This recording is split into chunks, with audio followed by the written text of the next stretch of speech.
Hi. Hello. I have to apologize. Last time I forgot. There was a footnote to the page, so it's good to start with the footnote because it sets up the next segment of Ray's argument. Here it is. As pointed out in the earlier mentioned treatise, and this is the treatise by Rud Persson, a Jehovah's Witness from Sweden, his treatise called Early Christianity and the Divine Name, this also must be considered when weighing the significance of the appearance of the Hebrew Tetragrammaton in a few copies of the Greek Septuagint translation. The copyists producing such manuscripts were copying a Greek text, yet they placed the Tetragrammaton in that Greek text in Hebrew letters. They did not translate it into some Greek expression corresponding to Yahweh or Jehovah, or even transliterate the Hebrew letters into corresponding Greek letters.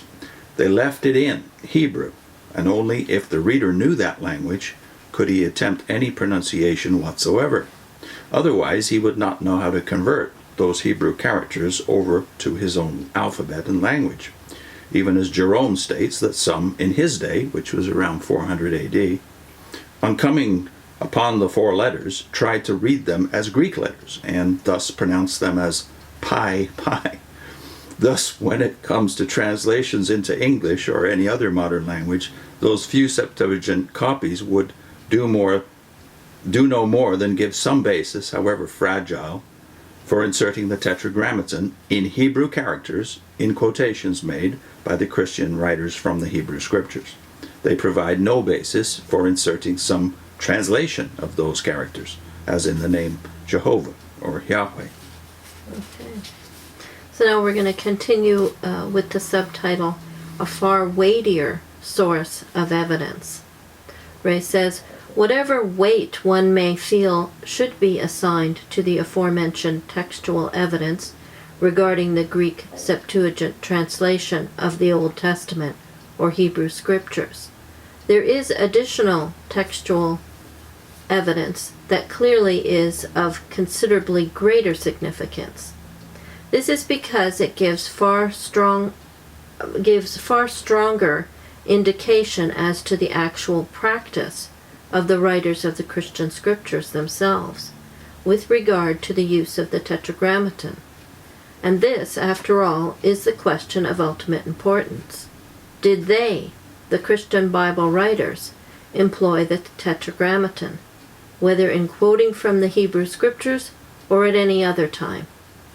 One of the two most ancient copies of apostolic writings that have been found is a papyrus codex designated Chester Beatty Papyrus No. 2, P46. It contains, in fragmentary form, 9 of the Apostle Paul's letters: Romans, Hebrews, 1 Corinthians, 2 Corinthians, Ephesians, Galatians, Philippians, Colossians, and 1 Thessalonians. The date of this codex formally was for long estimated to be about 200 AD. There is now, however, sound argument for dating it much earlier. In 1988, in the scholarly publication Biblica, Dr. Y.K. Kim, a manuscript expert, has presented carefully developed evidence for redating it to the latter part of the 1st century, perhaps even before the reign of the Emperor Domitian, that is, before 81 AD. In any case, the evidence advanced would place the papyrus collection within a few decades of the time of Paul's original writings. What significance does this have for the question we here consider? If the argument of the Watchtower Society is valid, namely that the original apostolic writings contained the Tetragrammaton, and that it was only in subsequent centuries that apostate Christendom removed it from those writings, then this most ancient copy of those original writings should support that argument. We would expect to find numerous appearances of the Tetragrammaton in these letters. What is the case? The plain fact is that in these 9 apostolic letters found in this most ancient Christian codex, there's not a single use of the Tetragrammaton in any form. In these 9 letters, the apostolic writer makes numerous quotations from the Hebrew Scriptures, following the wording of the Septuagint translation, but not once do his quotations contain the Tetragrammaton. His quotations follow the practice of replacing the Tetragrammaton with the Greek kurios, Lord, or theos, God. The Watchtower Society argues that the appearance of the Tetragrammaton in some of the most ancient copies, actually fragmentary copies, of the Septuagint version, is proof that it was originally there. If that principle applies, then the same principle should rightly apply here, namely that the absence of the Tetragrammaton in this most ancient copy of 9 of Paul's letters is proof that it was also absent in the apostles' original writings. Indeed, if the Tetragrammaton had appeared originally in his letters, some of them written as late as 60 or 61 AD, it seems inconceivable that it would have been eliminated so soon after the original writing, at the time when other apostles, notably John, were still alive. Combined with this is the fact that, with the sole exception of the book of Revelation and its abbreviated form, Yah or Jah, no form of the Tetragrammaton is found in any ancient manuscript of any of the Christian scriptures, whether those written by Paul or by any other Christian writer.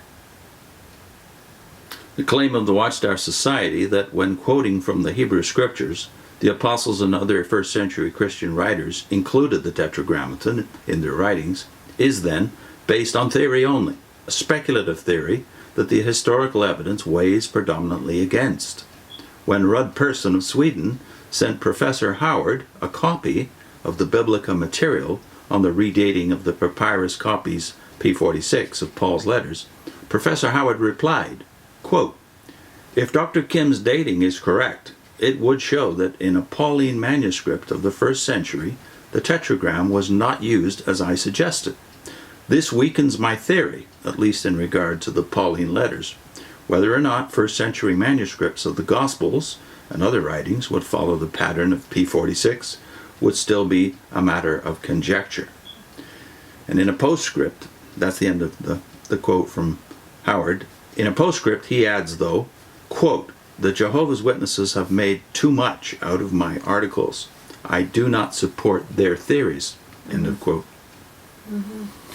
Another point we forgot to make last time was that Ray has said that when the New Testament writers quote from the Old Testament, they often quote from the Septuagint. Well, really that's I don't think he's deliberately doing it, but it's potentially misleading because the great majority of the quotes in the New Testament from the Old are from the Septuagint. So this material about the use of the Septuagint and somehow its connection to the Tetragrammaton is very apropos of the fact that the original Bible that the New Testament writers used was the Greek. And now we've made videos about this before, and I wanted to link to the work of David Berceau, an ex-Jehovah's Witness, by the way, so we'll put a video about his work. We only discovered David about 6 or 8 months ago, it seems to me. We put the video up about his work up, and he's also done a video on the Septuagint itself, so we'll link that on your screen as well. His interview about the significance of the Septuagint, that it's the original Christian Bible, and also a video we did a while back on what about that verse that sticks in your craw if you're a Jehovah's Witness, or even after you've left, which is Jesus saying of, "I have made your name known and will make it known." What about that verse, and what does the Gospel of John indicate as to what Jesus meant? So we'll put that one. It's the first of several on the Gospel of John and the divine name. And next time, justification sought through use of various Hebrew translations.